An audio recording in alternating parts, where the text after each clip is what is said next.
Welcome back to Beyond the Uniform. I'm Justin Asiri, and each week I typically interview military veterans about their civilian career.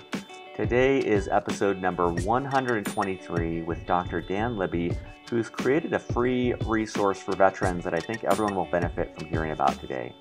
And again, I think all of these practices, if we drill down to what's actually happening with them, it is just a shift in your nervous system. And it's about just being able to connect the mind and the body and the breath via this system in your body that is designed to help you succeed and to live in line with your values and goals. Well, if you've listened to Beyond the Uniform for a while now, you've probably heard about different veterans talking about the power of meditation, gratitude, and different daily practices to increase their productivity, their focus, and overall satisfaction in their job and in personal life.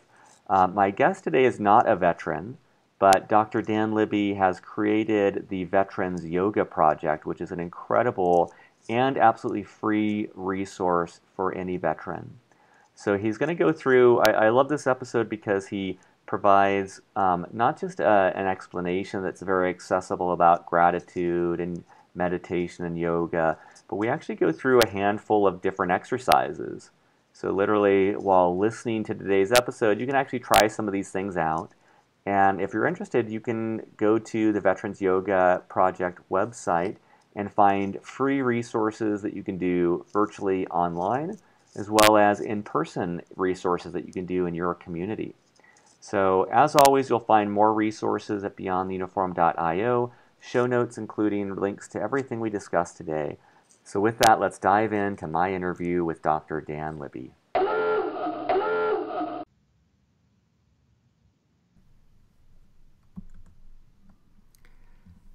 Joining me today, normally based in Alameda, California, but today in, did you say San Antonio, Texas?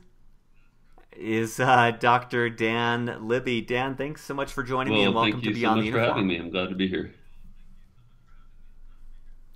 So I wanted to give a special thanks to Tim Avery for making the introduction. Tim was my 12th interview, and this is our 123rd, so quite a while back. But Tim introduced me to Dan, and I wanted to give people a quick background on Dan.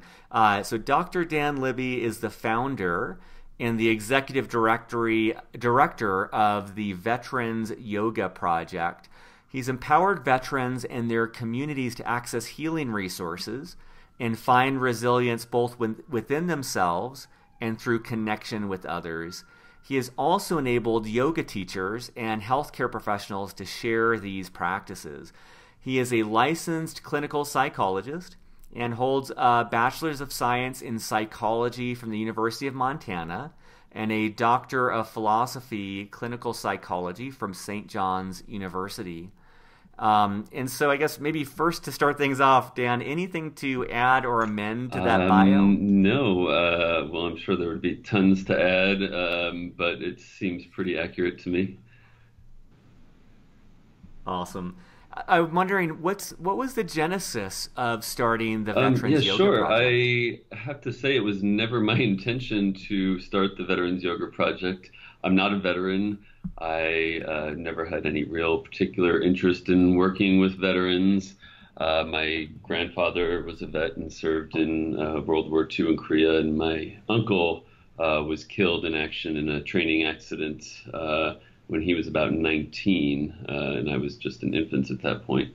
But I never really had a real strong pull towards the veteran community until I started working with veterans at the West Haven VA as part of a postdoctoral fellowship that I did after I finished graduate school, and I was doing this postdoc through Yale and had this opportunity to work at the West Haven VA. Well, two things happened. One is when I first got there, there was a great yoga teacher who was teaching a new program that had just started on the outpatient PTSD clinic. And he's a great teacher. I've gone to his classes in the community, but he had no experience working with trauma or working with veterans, and this was specifically in a PTSD clinic. And unfortunately, the program really didn't take off so well. shortly after that, I began teaching a yoga class.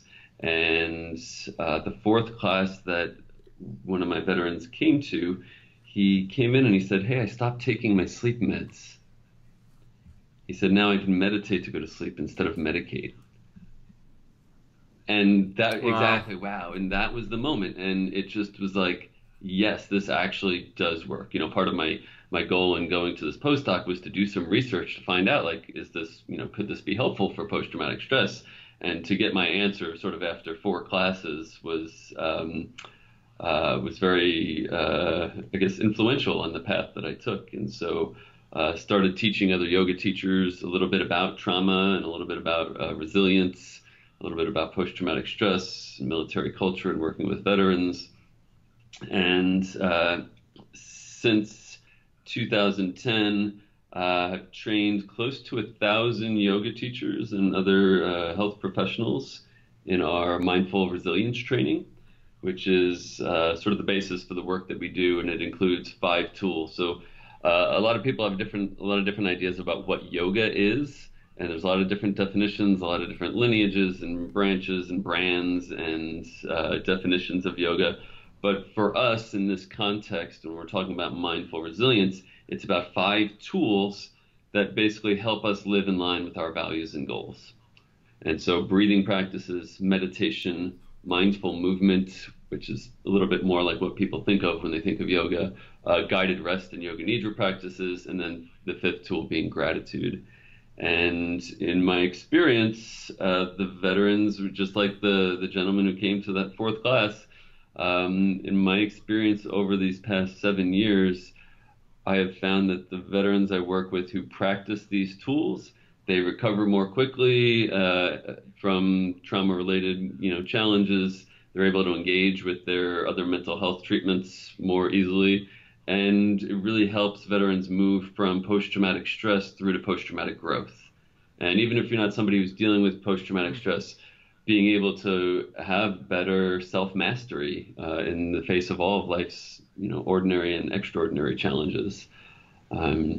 So that's a very long-winded way to answer your question about how this got started, but it was really based on that feedback that it worked with the veterans that I was working with. This is great, and I would just chime in too. I think that this is, I think it's exceptional to see the work that you're doing, and I just want to highlight for people listening. I mean, my background was submarines. I was not in combat. I would not consider myself to have PTSD. I still believe in everything you're saying, and I think that every single listener benefits from all of these things. And with breath, with meditation. I think if you listen to Tim Ferriss or any popular podcast today, like Tim Ferriss has interviewed hundreds of the most successful people on the planet, and in his book that he released called Tools of Titans, he talks about, I think, something like 80 or 90% of those people have a daily meditation practice and mindful movement. There's so much research around yoga and the benefits and the health benefits. So I want to make sure that even if you're listening and you haven't been in a situation that would be classified as PTSD, I think that there's so much to benefit from hearing what Dan has to say about this. And so and Dan, when I was trying to write down when you're saying that, you said breath, meditation, mindful movement, gratitude. I missed the 4th one. The What was the 4th one 4th is thing that you guided highlighted? rest, which we normally do Okay, through a guided practice rest. called yoga nidra, which has become a pretty Okay. popular practice out there. It's one of my favorites because you don't have to do anything. You get to just lay there, and it's basically a Mm. guided meditation, a rotation of consciousness through your body. And I've worked with countless vets who have sleep problems, so much like the gentleman who came to his 4th class and told me he stopped taking his sleep meds. He used meditation, but what I've gotten more feedback about is this guided meditation, yoga nidra, and there are lots of different forms of it. But in yoga, it's a practice that is actually supposed to be an awakening practice. But you do often practice it lying down on the floor. And inevitably, when I'm teaching, you hear at least 1 or 2 people start snoring because in general, and again, I don't think this is just for vets, but for most of us, we're not getting enough sleep. We're not getting enough rest. and we're overstimulated and we have too much to do. And then if you have on top of that, maybe some challenges with reintegration or traumatic stress or other things in your life, it really leads to this pattern where we don't get enough rest. And that has tremendous and profound effects on our body and our mind. And so taking just some time in a brief 25-minute practice. So I'm a scientist, so I don't really like to go out sort of making crazy claims. So let me preface this by saying, like, there's no research that shows this, but in the traditional Yoga Nidra books, they claim that a 25-minute Yoga Nidra practice gives you as much rest as 4 hours of sleep. Again, I haven't seen the research on that, but what I can tell you is that I work with a lot of vets who can't get to sleep that use this either to get the rest that they're not getting, or it helps them fall asleep, or it helps them fall back to sleep after they wake up in the middle of the night.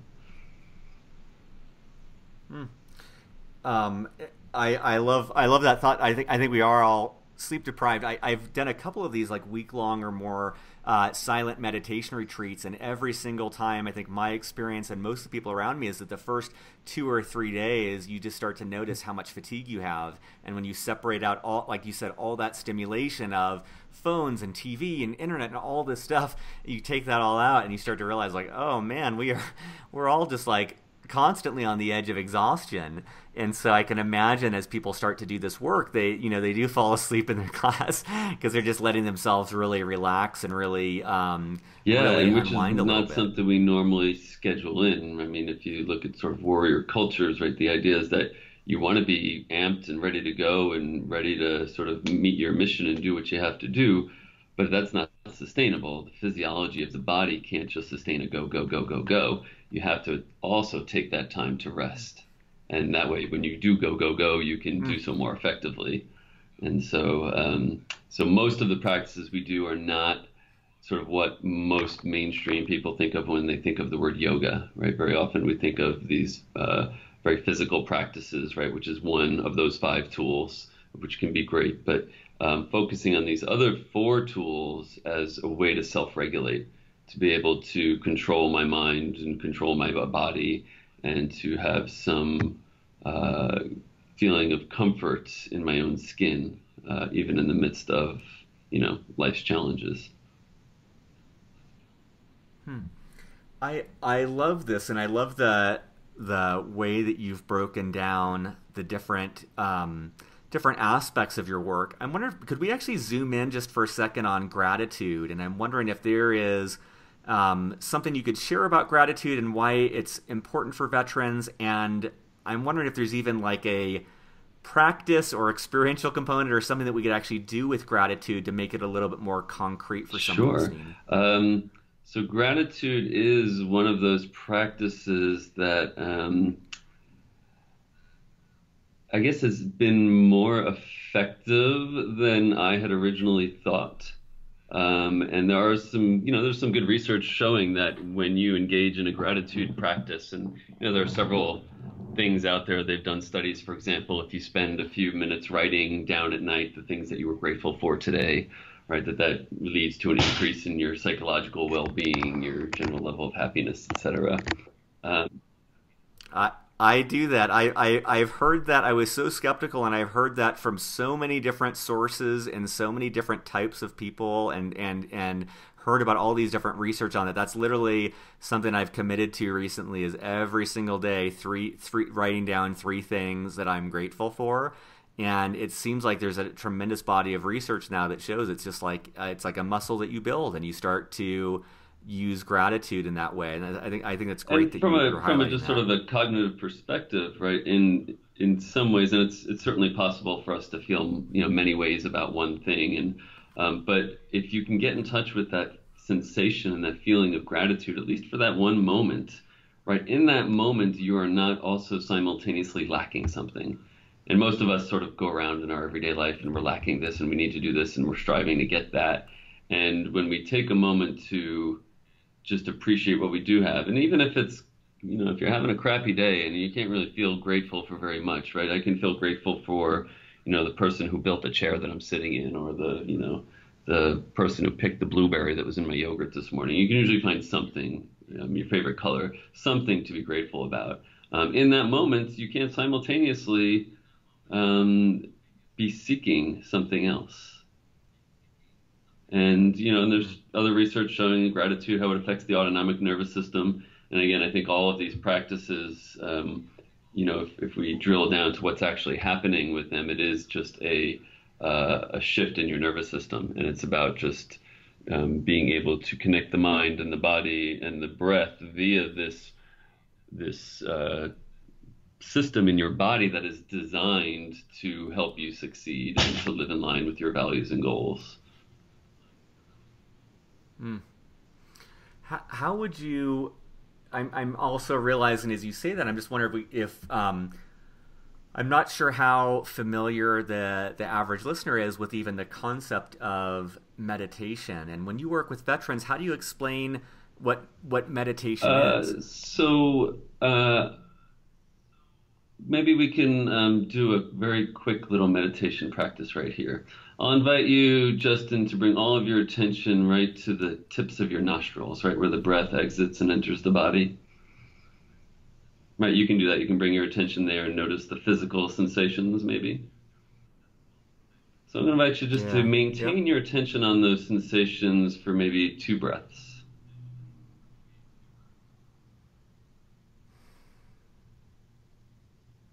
That's meditation. Right? Meditation is simply putting your attention where you want it to be and keeping your attention where you want it to be. If I asked you to continue to, right, any of us can do this, and this is, sort of the magic of these practices, is that it amazes me that any of us, I can ask anyone to bring your attention to a sensation or a sound, and any of us can do it, but none of us can sustain our attention, right? The nature of the mind is to wander, is to seek out, to attend to other stimuli in the environment. But the process of meditation is repeatedly bringing your attention back to where you want it to be. And I might notice a sound, I might get distracted by a thought, but I can bring my attention back. And so the analogy I use is a dog. Justin, do you have a dog, or have you ever had a pet dog? Yeah, I've got a dog, Hemingway. Now, is Hemingway well trained? His mother, my wife, thinks so. I sometimes differ on that. He's okay. Well, so the mind is just like a dog, right? And I often use the example of a dog that my roommate got once when I was in graduate school, and it was a wonderful little puppy, just the cutest, loveliest animal, and she didn't put any time into training him. And the dog became a nightmare. The dog crapped all over the place. It chewed up the furniture.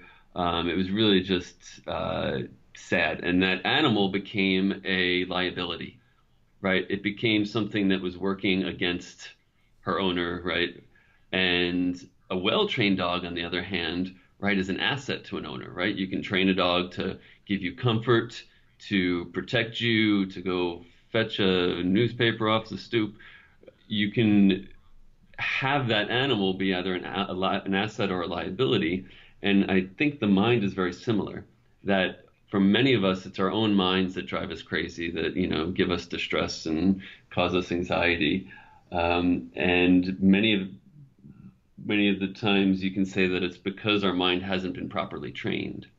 And so each time you tell your mind to come back to focusing on the breath, for example, right? So if I'm focusing on the breath at the tips of the nostrils, in a minute or in a few seconds, I'll realize, I've been distracted by a thought. I'll come back and notice the sensations. And then I'll get distracted again. And each time you get distracted and you bring your attention back, it's like saying heel, right? And you're training your dog, heel, come by my side and be an asset. Now I can deploy my attention where I want it to be.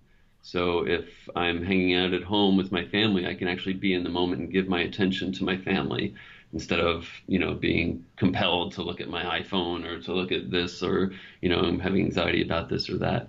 And so the practice of meditation is about training your mind to be the best asset that it can be. Is that? I love that definition because I think, and the examples, I think it makes it a lot more accessible. I think that a lot of times people who aren't familiar with meditation, they can have a perspective on it that's maybe more spiritual or religious or off-putting to them in some way. And what I love about your explanation there, it really boils it down to the essence of, I think what you had said is it's bringing your attention back to where you want it to be. And I think that that's something that everyone listening to could relate to, because you can see how that could help you in your career, how that could help you in your relationships, how that can help you in just enjoying life. And it makes me think of, when I was in my earlier days of running my company Storybox, I literally drove to the office, went in, and then came back out at the end of a long day, and I couldn't find my keys. And someone had left a note on my car saying, like, hey, you had left your car running. I left your keys at this business across the street. And, like, we can all get wrapped up like that. We can get so wrapped up in thinking about different things and where we're not even present, where you can literally leave a running car for anyone to steal right in the parking lot. And so I love this thought of like you had said, you're training your mind just like you train a puppy. You're teaching it to heal and teaching it to just be wherever you are, whether that's with your parents or family, or whether you're driving or whether you're at work, really being able to set your attention on one specific thing rather than having it flitting about like a puppy running all over the place. Yeah. I think that's exactly it. I think we all are under more stress than we can be, that doesn't allow us. We all have certain values and goals, right? We wake up in the morning and we want to have a certain kind of day. We want to be a certain kind of person, but we're all human beings and we're all pretty fallible. And we very rarely live up to those expectations.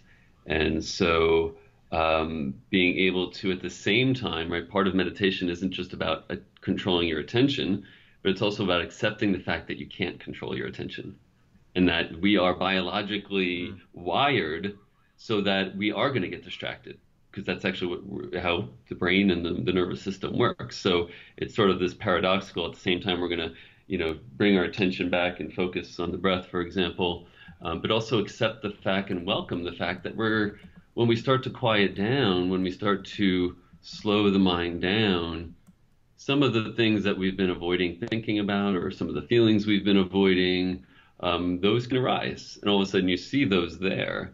And so if you don't also have the other half of that meditation experience, which was the acceptance, welcoming your experience, welcoming maybe unpleasant thoughts that arise, maybe it's uncomfortable memories, whatever it is that arises when we start to be quiet and focus on the breath, we start to see what our thoughts are.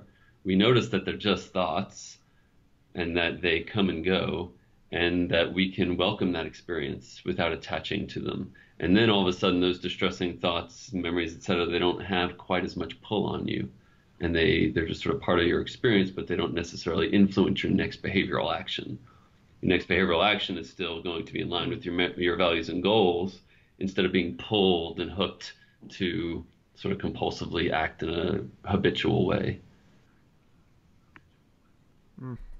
So I love a couple of the things that you're saying there. The first is this thought that we can't control our thoughts. And I forget who said it, but I love this quote that someone had told me where it's, we can't control the sea, but we can learn how to surf the waves. And one of the things I take away from what you're saying is it's not about necessarily, forcing yourself to think about something, not about controlling something, but it's just understanding how each of our minds work and being more aware of that and being able to roll with those waves. And I also like this piece that you're talking about of, I often view it of having more choice in my life.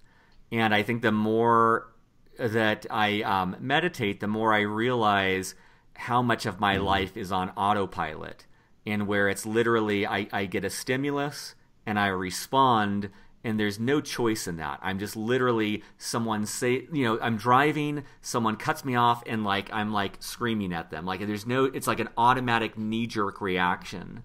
And at least my experience has been the more that I'm able to have a daily practice of meditating, the more I'm at a starting point of the person cuts me off, and at least I start to recognize oh man, I'm really angry right now. And then once I'm aware that I'm experiencing anger, I can choose maybe a smarter way to respond to that situation, rather than this knee-jerk reaction of like cutting the guy off or honking or being a jerk about it.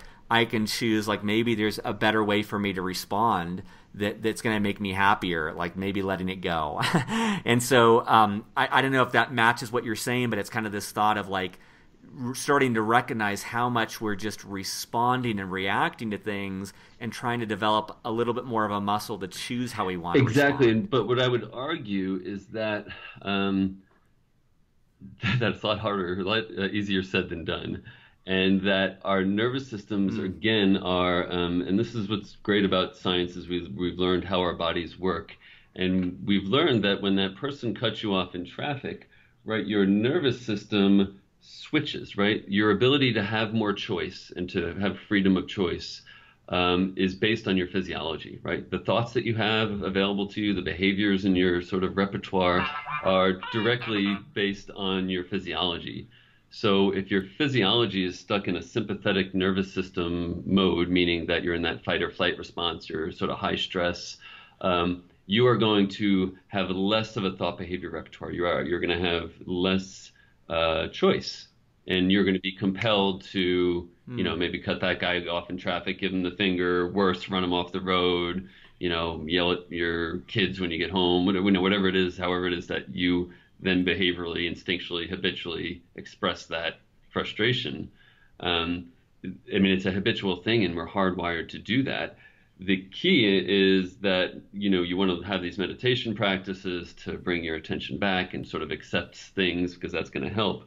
But we actually have a more readily available, and I would say a more effective tool that makes it more likely for us to stop and say, okay, well, I'm getting angry and maybe I shouldn't go, get revenge on that guy.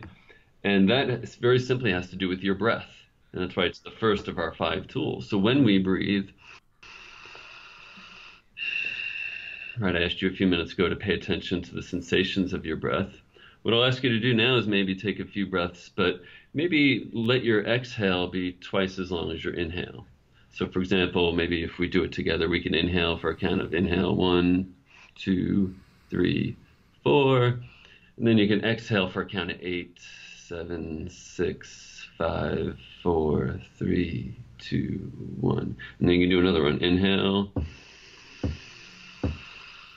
And then exhale twice as long as your inhale. And just a few rounds of that, and you may notice, but certainly your nervous system will start to change, and it'll shift from being sympathetically activated to being parasympathetically activated, which means it's more of your relaxation response, which means that it actually brings online the parts of your brain, the prefrontal cortex and the sort of the midline structures that are needed for you to have control over your next action, so that your next action, even though that guy cut you off, right, you could do something that, to get back at him, but that's not going to be very good in the morning if you end up in jail, or, whatever happens when we react, it usually isn't a good outcome, and it's not really what we really want to do. But when we extend that exhale and we shift the nervous system, that is what allows now the mental space to open up, so I can choose a different response. And again, just breathing by extending the exhale is probably the simplest, sort of most basic tool to start to regulate your own nervous system. Yeah, I love that. I think that's such a great, tangible exercise. And even in those 2 breaths, I notice myself slowing down a little bit more, just kind of settling in, relaxing more. It's crazy to think what you can achieve with just even with just a few breaths. It's not like some massive undertaking, and it's something that's always available. Yes, exactly. And not to doubt the impact of Xanax or Valium or these other benzodiazepines and other drugs, but the truth is that we don't have to rely on those things for most situations. We can have our own toolbox that's in our own body and mind, and that this is what Veterans Yoga Project is about. This is what this whole thing is about, bringing these tools to people so that we can all be better versions of ourselves. What other, and in the show notes for listeners, I'll have a link to the Veterans Yoga Project. I'll have links to the things we discussed, but I'm curious, what other resources would you want listeners to be aware of that they could find at the Veterans Yoga Project? So if you are a veteran, currently we have 103 classes that we're tracking that are being taught at VAs, vet centers, YMCAs, on bases, student veteran organizations, American Legions, etc., that are free for vets and that are being taught by a yoga teacher who has been through our training program, one of our VYP teachers. Unfortunately, we don't cover the entire country. And so certainly you can always reach out to us and email us and say, hey, I need to find some resources in my particular area. But the best thing is to go to the website and to see if we have someone in that area. If we don't, we can often partner up with one of our sister organizations or reach out to some of our contacts and try to refer that veteran to someone locally. The other thing I would say is that on our website, we have a practice library, which we are in the process of adding some new practices on there. But basically, you can go there and you can download or stream a 9-minute breathing practice or a 15-minute breathing practice or a meditation practice or the Yoga Nidra practice that I talked about earlier that's been so helpful for sleep. And then there's some movement practices there also. And so anyone can just go to veteransyogaproject.org/practice and access those resources if you don't sort of want to go to a yoga class, you don't have one near you. But then the third thing I would say is that give it a try, right? Go out into your community, find 3 different yoga classes from 3 different yoga teachers, and if you don't find one you like, then go to a 4th. But until you find a class, a community, a teacher, a yoga studio that works for you, right? The yoga is such a wide field, right? There's so much happening with yoga, and you can go to some yoga classes and it's a competition about who can, stretch their leg up the highest and get their head up their ass the furthest, but a more practical yoga class is going to be not competitive. It's going to be about helping you focus on, the breath in your body and the sensations in your own body so that you can learn and practice these tools to get in better touch with that most authentic part of yourself. So I would say go out there and try some classes in your community and reach out to us on the website. And for listeners, I'll have links to the classes, the practice library, how you can contact them. I'm sure that in working with, having trained 1,000 instructors now and all the work you've done with veterans, I'm wondering, are there any common objectives that you hear from veterans or common reasons that that maybe people cite as being unwilling to give this a try or to experiment with this? Sure. Yoga, the way yoga is presented in our culture is it's for tree hugging hippies. It's for young skinny girls in tights that are on the cover of Yoga Journal. But it's for those people, but it's actually for all of us. The practices that, we teach are practices that warriors have used, for millennia, right? To be able to have, it's really about self-mastery. It's not about yoga, quote, yoga. And so, I think there is a lot of that, right? There's just the stigma where, yoga is just stretching or yoga is, the sort of converse of that is you get veterans who say, well, I'm not flexible enough to do yoga, which would be my argument for why you could go to yoga. Yoga is not really about stretching. It's about, building strength, stability, and flexibility, both in mind and body. And so there are objections like that, and that people just think that, especially that military culture tends to be a very male-dominated, masculine culture, and yoga is often seen as feminine, sort of on that side of the yin yang.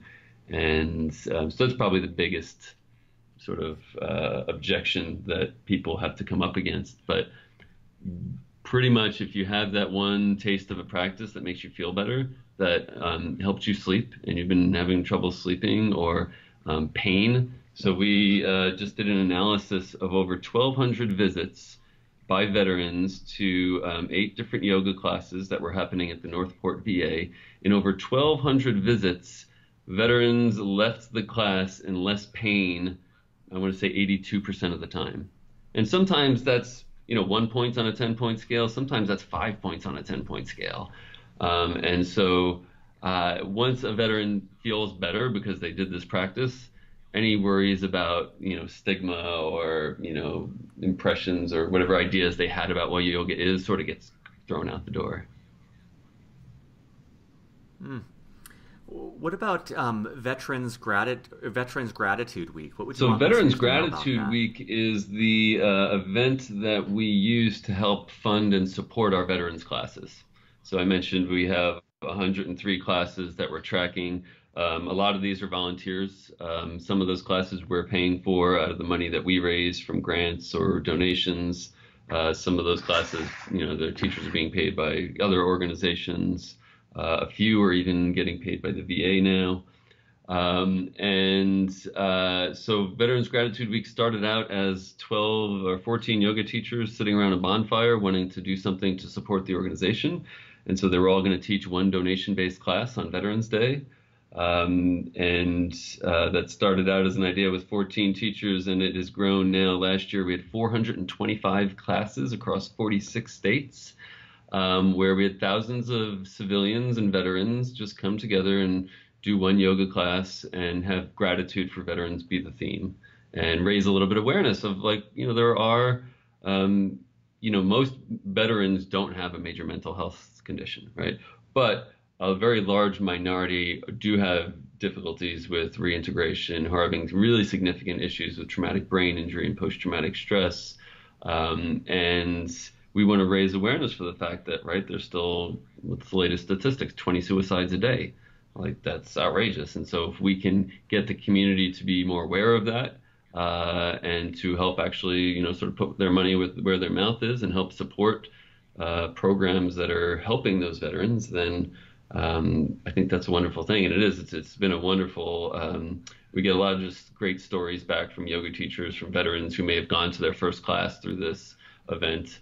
But it's going to be this year on November 3rd through 12th. And so any yoga teachers out there in the audience or other businesses who want to get involved, it's really becoming quite an event. We just launched our campaign. I think we've already got 175 classes scheduled across 26 states as of, what's today, September 28th, actually, as of yesterday. So our goal is to get up 500 classes across the country. That's great. That's really incredible. I'm also curious if and I've already listed in the show notes the classes, the practice library, a link to the Veterans Gratitude Week. Is there any other resources you would recommend to someone listening if they're curious about this? That could be books or podcasts, or I don't even know what else might come to mind, but what else might be a resource for them to check out and take action on if this? you want a great book that really gets into the neuroscience and sort of the experience of trauma in the body and how these sort of mind-body practices work, there's a book by Bessel van der Kolk called The Body Keeps the Score, which is just a profound work. And so that's one I would recommend.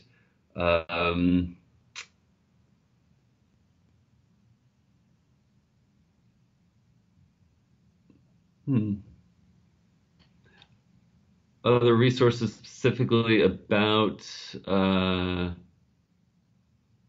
meditation. I mean, there's lots of great books out there. Any of the work by John Kabat-Zinn, who's I have a great book and CD by him and a few of his colleagues called The Mindful Way Out of Depression, that just sort of nice instructions on beginning mindfulness.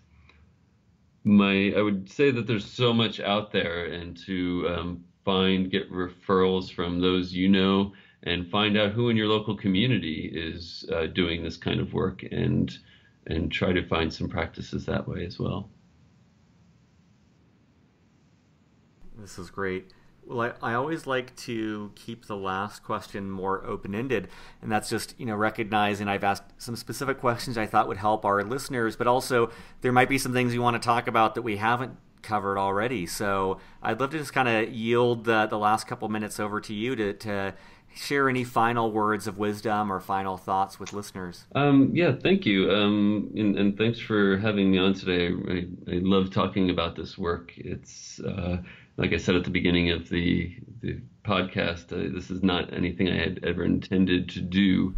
And yet it is the most rewarding work, and it's really sort of a life calling for me. And I have worked with hundreds of vets and active duty service members, and used their feedback to help tailor our program and help refine the way that we teach yoga teachers, and we work with mental health professionals and clinicians to work with those who are dealing with, more significant mental health challenges. And then to be able to work with so many vets, and our organization is largely veteran, largely volunteer, but also largely veteran. Most of our board of directors, most of our key staff are phenomenal individuals that have a lot of skill, a lot of training, and partly why I love the work that I do is because I think the world is undergoing a lot of challenges right now, right? I mean, there's certainly a lot of issues that are happening now, and there's natural disasters that may only be getting worse. And if the world and our country is going to be strong and united and successful, and we're going to need the best among us to help lead the way. And I believe that through the work that I've done the past 7 years, that veterans really are those people, right, that have the natural inclination towards service. And there's cool research showing that veterans participate more in charitable activities. They give more to charities and nonprofits than civilians do. So these people who are already geared towards service have also the training and the experience to be able to lead and to be part of a team. And so my hope is that beyond working with individuals to help them be able to manage their anxiety when they go in for a job interview, or to manage nightmares that they have from their traumatic experience, my real hope is that we will be able to do with this generation of veterans what we couldn't do or what we didn't do with the Vietnam era generation of veterans, and that is to give them all of the support that they need so that they can be the change makers that the world needs. That's great. I mean, I really appreciate the work that you're doing and the effort you're having to make veterans more aware of this, and also making it a free and easily accessible resource for veterans anywhere.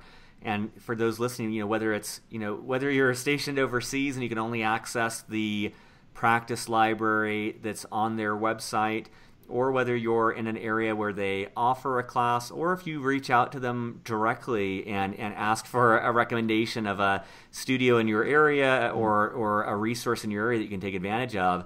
I think that Dan's done a great job of outlining lots of different things that are available to you. And my hope is that you take action on this, that you maybe are curious about one of the aspects that Dan talked about today and maybe check out a book that he recommended or one of those resources.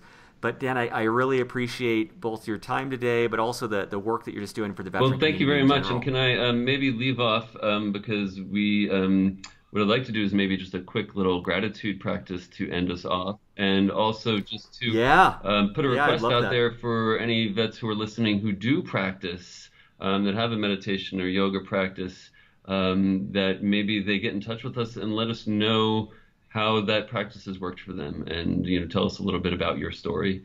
That's one of the other things that we'd like to do is really help understand and get the perspective of our students, but from other people that have used these practices. So I'll invite you to reach out to us on our website with that. But maybe as we go out, we've done this meditative part where we bring our attention to somewhere we want to focus on, and using the breath to start to open up a little bit more space in our minds and our thoughts and our behaviors. And what I'll invite you to do now is to bring all of your attention right to the center of your chest. And if you'd like, in standard yoga classes, very often you press your palms together in a sort of prayer position right on top of, or right in front of your chest with your thumbs resting on your sternum. Or you could even just stack your hands face down into your chest, and that might help bring some awareness to any physical sensations that you might feel in this area of your body. So not trying to feel anything in particular at first, but just bring your attention to notice as you inhale and exhale all the different physical sensations that you might experience when you bring your attention to the center of your chest. And then I'll invite you to see if you can't conjure up a feeling of gratitude. And maybe just imagine what gratitude would feel like if it were a physical sensation in this part of your body. So imagine feeling very thankful and very grateful, and imagine that was a physical sensation living in this part of your body, right in the center of your chest. And just try to get in touch with that feeling of gratitude or the sensation of gratitude. And then from that place, or maybe it's just the thought of that place, I invite you just to silently acknowledge to yourself just one person in your life for whom you are grateful for today.